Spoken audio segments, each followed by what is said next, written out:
Today in Nerd History! First created as a sidekick for the Joker in Batman the Animated Series, the character of Harley Quinn has always been a little warped. But in the decades since her introduction, she's gone from being a weird slapstick punching bag for her clown boyfriend to having a huge following and having a lot of character agency. Giving Harley more to do has been really cool for the character, but naturally, this has meant drastic ramifications for all the characters surrounding her. So here are the 5 darkest Harley Quinn moments.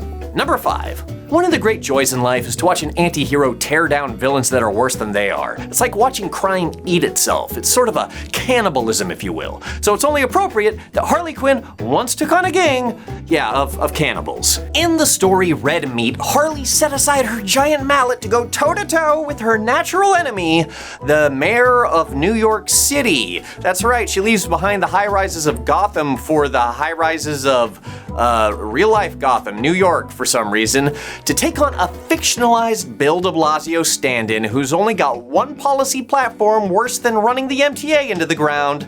This guy's all about combating the city's epidemic of homelessness by literally eating the homeless. Harley plays helpless to bait her would-be kidnappers, only to, actually be kidnapped by them, so I guess that plan kind of worked. Anyhow, her hungry Hannibals throw her into a room of skeletons, which is like totally old hat to her at this point. We'll get more on why imprisoned in a corpse-filled room means nothing to her soon.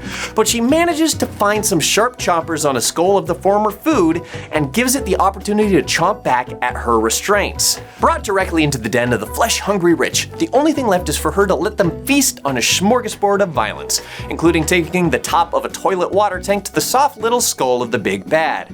And as gratifying as it is to see Harley Quinn smash the 1% to pieces as retribution for literally and figuratively eating the poor, we do have to recall that she's not always doing the little guy favors. Sometimes she's blowing up the little guy, and the littler the better. Which brings us to number 4. We've seen a few amendments to Harley's origins over the years, but it pretty much always comes back to her doing whatever she can to get the attention of her green-haired puddin' pop. But few cards are as wild as the Joker, and it takes some real stretching to get him to turn his head.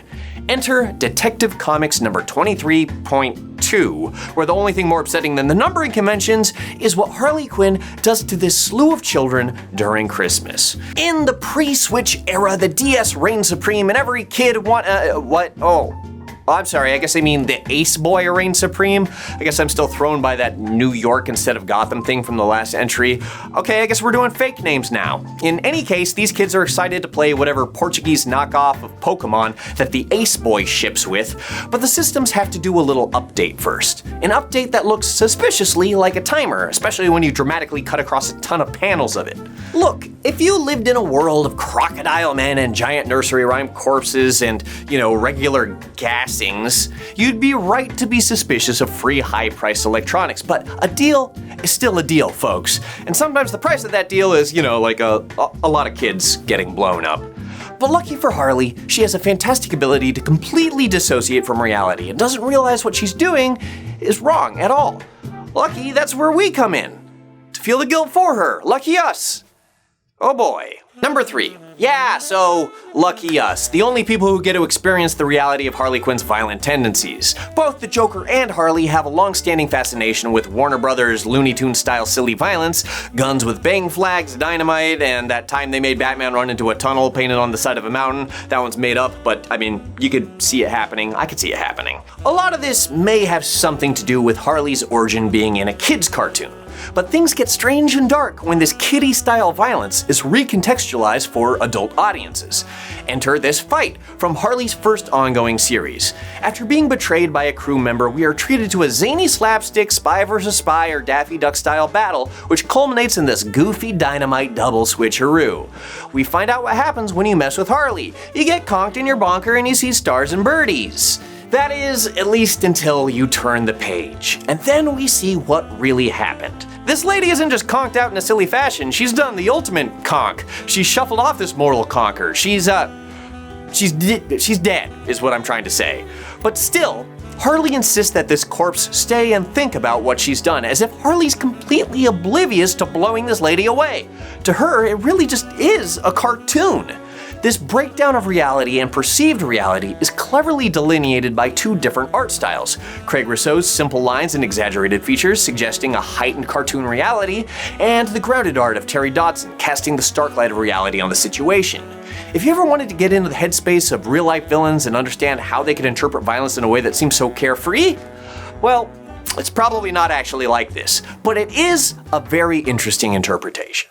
Number 2. Speaking of interesting interpretations, the New 52 gave us one of the most interesting interpretations of the Joker. And by interesting, I mean I didn't like it. But it's notably weird, and let's talk about it anyway. The J-Man showed up late on the scene of this new comics landscape, which gave Harley some time to exist out on her own. She even took this reboot as an opportunity to distance herself from her former lover/tormentor. Unfortunately, the Joker didn't quite feel the same way. Despite his constant displays of irritation at her affection, it seemed that the minute he didn't have her enthralled with him, he snapped. So he did the natural thing and locked her up in a room full of skeletons. Yes, we have 2 entries involving 2 rooms full of rotting corpses just for the price of 1.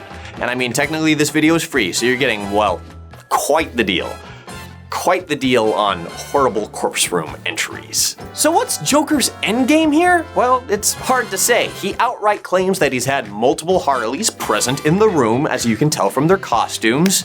Maybe this is the same way that there have been multiple Robins, or how there are like multiple Jokers, or who really knows? The thing is, if it's true, it's clear he has a type. Pigtailed and extremely expendable. If not, then Joker is trying to pull the ultimate nag on Harley Quinn to get her to want to impress him. And that is some truly repulsive next level pickup artist shit. You see that Joker costume? He's totally peacocking, right? Either way, it's clear he wants her to think that he, a clown in a purple suit, is cool. And through sheer force of will, she managed to destroy her wrist and escape these shackles and wind up back in the arms of her dumb boyfriend. Real good, Harley. And number 1, to borrow a beloved word from a most beloved version of the Joker, the relationship between Harley and the J-Man can only be described as damaged. Yes, it's exaggerated beyond all reason, and though the ways that they express themselves are occasionally uncomfortably real depictions of physical and emotional abuse, they're frequently just so bonkers that you have to step back and say, whoa, comics, why are you? That's just the full sentence. Remember when edgelord Joker infamously cut off his face for a while? Well, there was a moment there that limp sack of flesh was in the hands of none other than Harley Quinn. And without her puddin around, or all of him at least, she took the piece of him that she did have as some kind of freaky therapy doll. While it would be bad enough for her to go ape on this mask solo, she took things further by enlisting the help of an unwitting Deadshot to sit in as Joker. Harley has a lot of feelings to work through. Angry ones, horny ones. It's a grotesque cavalcade of therapeutic moments offering Harley an unexpected outlet that she has never really had the opportunity to explore. It's dark, it's gritty, it's unsettling, it's gross. But most of all, it's extremely unsanitary. I mean, put that on ice at least. Formaldehyde or something. Disinfect it. It's just skin.